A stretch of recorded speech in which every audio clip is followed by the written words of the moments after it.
you ever planned the perfect routine? You mapped out your goals, your workouts, projects to work on, books to read, and then by day 3, it quietly fell apart. This happened to many people, especially in January. Not because you didn't care, but because real life shows up.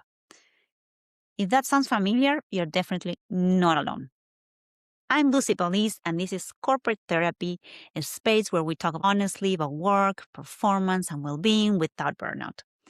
Today, we're talking about how to build a balanced routine that actually lasts, one that supports your work and your well-being. Not an optimize everything plan, not a rigid schedule, but a realistic structure that helps you protect your energy, reduce decision fatigue, and stay consistent even when life gets really messy.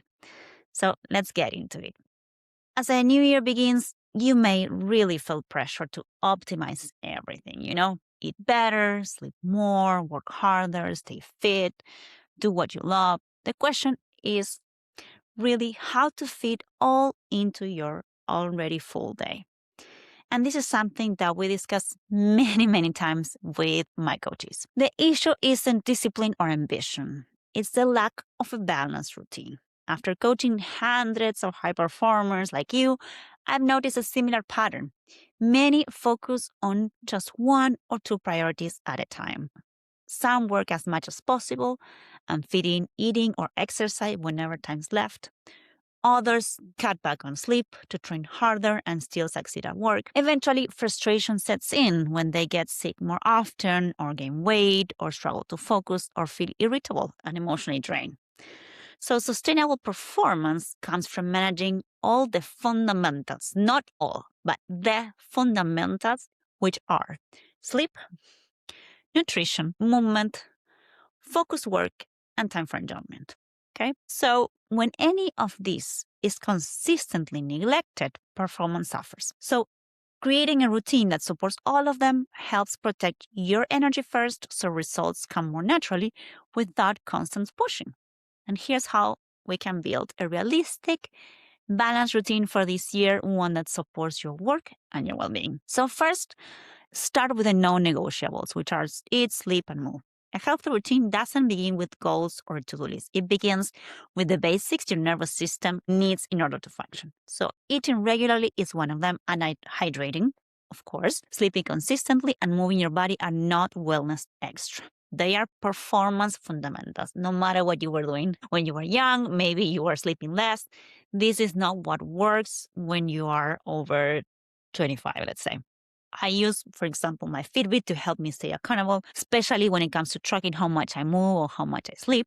You can also use it to count glasses of water you drink, or if you tend to forget to be hydrated. But the goal is not to chase perfection and be always the same way, but to notice patterns and course correct early. So if you've noticed that your focus drops easily, decision making feels harder, motivation fluctuates, or your stress tolerance has shrunk, these are the reasons why you need to start checking your routine. Then stop depending on hunger, motivation, or mood. So what I really recommend is that instead of letting your internal signals dictate structure, like I eat when I'm hungry or I rest when I'm exhausted. For instance, people with ADHD sometimes can spend many hours working on something and just forget to eat. What you need to do is really create routines that work the other way around. That means that you have to create predictability so your body doesn't have to constantly adapt or react, meaning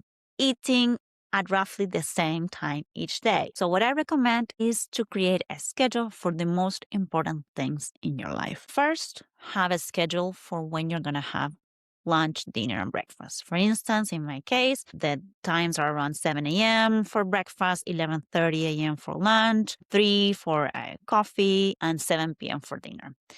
Then going to bed and waking up also within a consistent window is really important. The other thing that you can schedule is daily movement. If you can go and work out to a gym, or you can do a sport like play tennis, or just do some work at home, even 10-minute workout count, but just try to have a space for that every day. And if it's always in the morning or always in the afternoon, if you keep the same time, that is makes it much better for your body. What about work? Many professionals are rewarded early in their careers for ignoring limits. So over time, that strategy stops working. So what I recommend is that you define how many hours you intend to work and set up a shutdown routine, a moment of your day when you'll decide, this is as much as I can work. It could be at 5, 6, 4, whatever is good for you, but try not to go over that limit. Set it on your calendar so you remember to follow it. Last, add more time boxes of joy.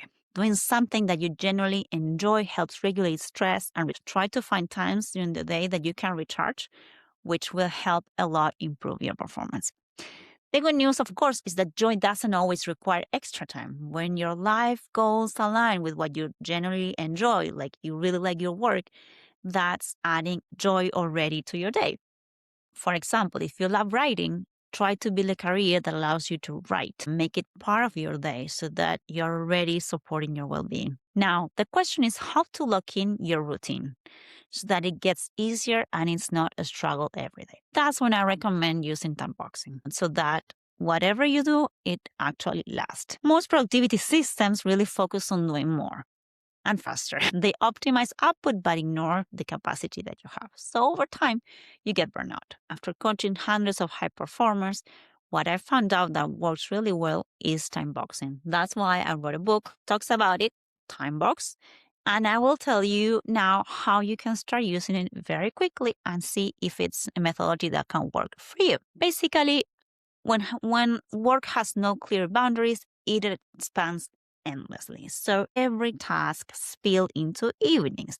Breaks disappear, and that's where you don't follow your routine for lunch or you don't follow your routine for your workout. For people that suffer diabetes, stress, or ADHD, or high cholesterol, this can be a big problem. What do I need to do? Prioritizing on the go is really exhausting. So what you need to do is prioritize in advance. The hardest working people often get tangled between what they want to do, what they're pulled to do into the last minute, requests that they have all the time, and what they should be doing.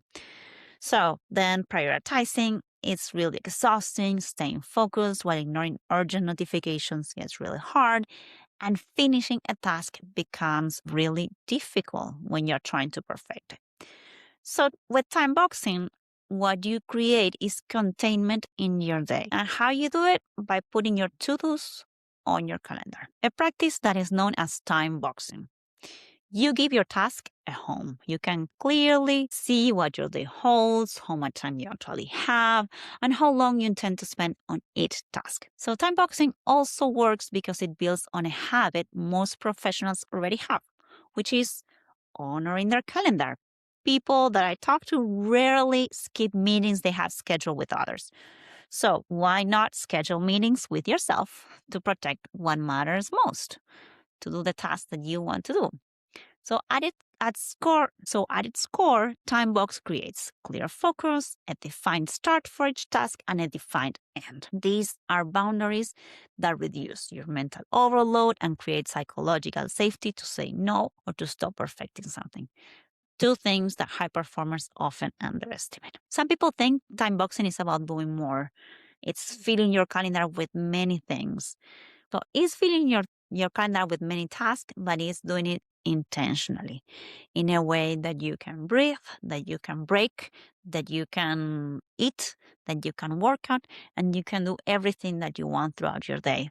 But you need to plan it in advance. So really, time boxing reduces decision fatigue at the moment you have to do it and prevents multitasking. It creates natural limits that protects against overworking and endless perfection and encourages you to prioritize activities so that you can define what you want to do during the day. So instead of only asking what needs to get done today, you begin asking what fits inside today's container and what can be delayed, delegated, or deleted. These are the 4Ds that you'll see in some of my articles. That shift alone changes how you work and how you feel while working.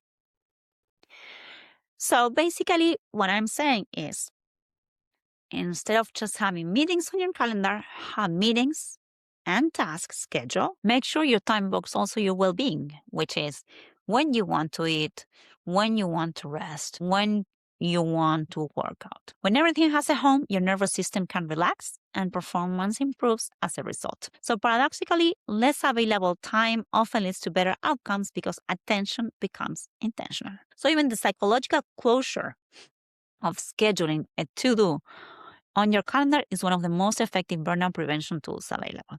Just you offload your mental clutter by putting it on your calendar, and you can see how much time you have, and you can see how busy you are, and if you have time to say yes or no to the next thing. That is why time boxing works especially well for leaders, creatives, and knowledge workers whose work depends on thinking, not just doing. So this week, try this. Choose 3 priorities that actually matter this week. Block time for each of them on your calendar. That means time box them. And treat these time boxes like meetings. No matter if it's the meetings with yourself, just show up, stay focused, and stop when time's up. Thanks for listening Corporate Therapy today. I hope this episode resonated with you. Remember, productivity isn't about doing more. It's about creating structure that supports both focus and recovery. I'll share helpful resources and coaching options in the description if you want to go deeper and apply these to your own routine. As always, try it. And I hope to see you next time. Recommend this episode to other people and like it if you want to listen to the next episode. Follow me and see you next time. Bye.